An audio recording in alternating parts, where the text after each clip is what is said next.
नमो नमः साथियों। पिछले वीडियो में हम अव्ययभाव समास के बारे में चर्चा कर चुके थे।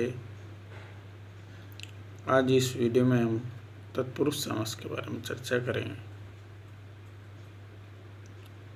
करते हैं प्रारंभ। तत्पुरुष समास में क्या होता है? प्रायेण उत्तर पदार्थ प्रधानः तत्पुरुषः, अर्थात तत्पुरुष समास में उत्तर पद का अर्थ प्रधान होता है। इसी तत्पुरुष समास के भेद दो होते हैं: समानाधिकरण तत्पुरुष, वेदीकरण तत्पुरुष। समानाधिकरण तत्पुरुष किसे कहा जाता है?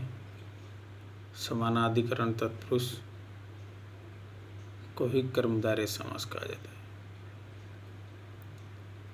अर्थात समान विभक्तियां होती है, पूर्व पद में और उत्तर पद में दोनों में समान विभक्तियां होती है, उसे कर्मधारय समास कहा जाता है।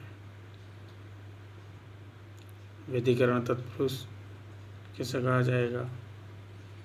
जिस तत्पुरुष के दोनों पदों में भिन्न भिन्न विभक्तियां हो, वेदीकरण तत्पुरुष कहलाता है। और वेदीकरण तत्पुरुष भिन्न भिन्न विभक्तियों के आधार पर 6 प्रकार का होता है। कितने प्रकार का होता है? 6 प्रकार का होता है, जिसमें पहला होता है द्वितीय तत्पुरुष समास। द्वितीय तत्पुरुष में क्या होता है?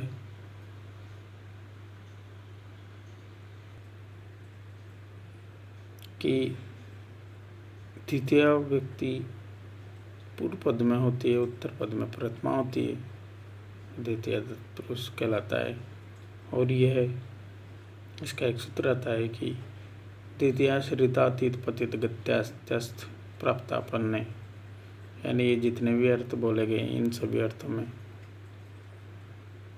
द्वितीय तत्पुरुष होता है। इसके कुछ उदाहरण हैं: कृष्णम श्रितः, और समस्त पद बनेगा कृष्ण श्रित। कालम अतीतः बनेगा समस्त पद कालातीत।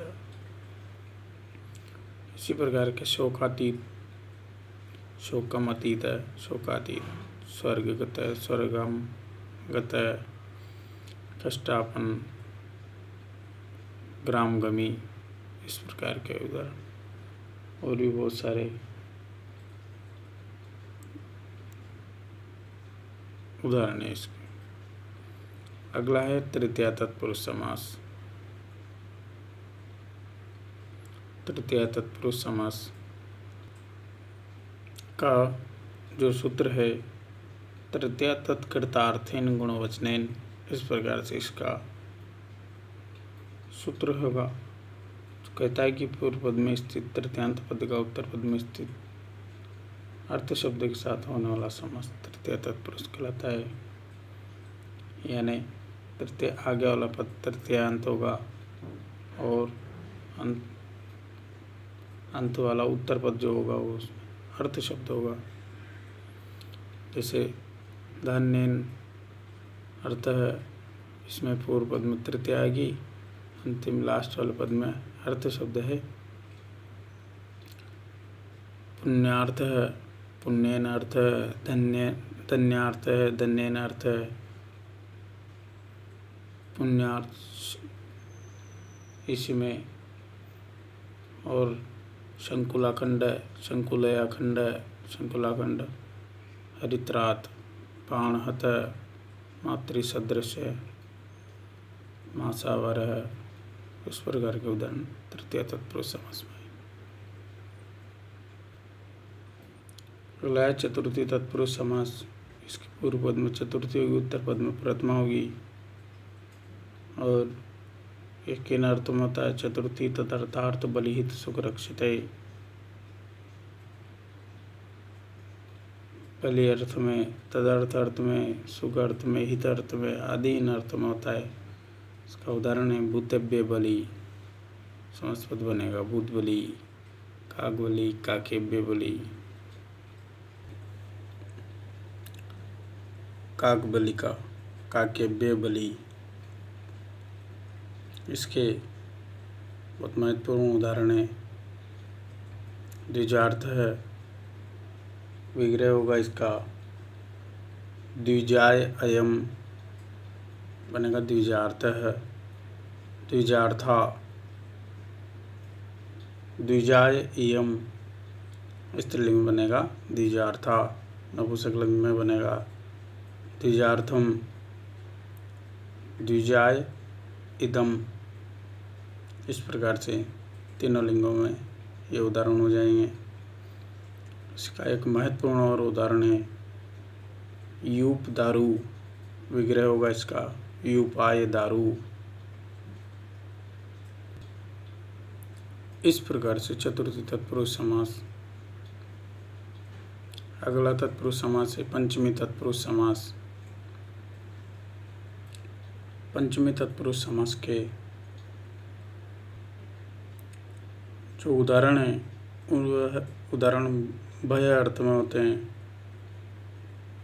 तो इसका उदाहरण है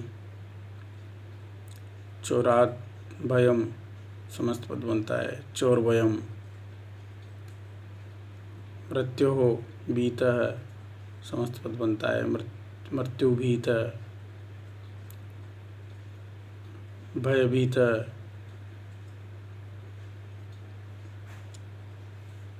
अगला उदाहरण अल्पान्मुक्त, स्वर्गपतित, पदच्युत।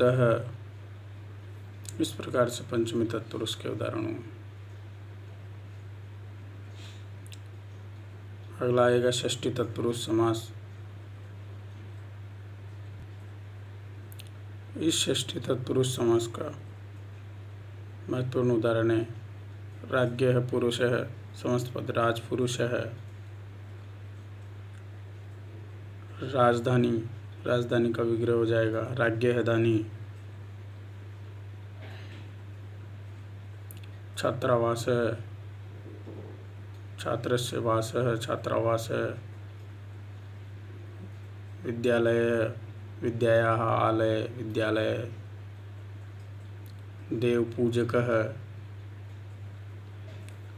कृष्ण सकः, राजदंत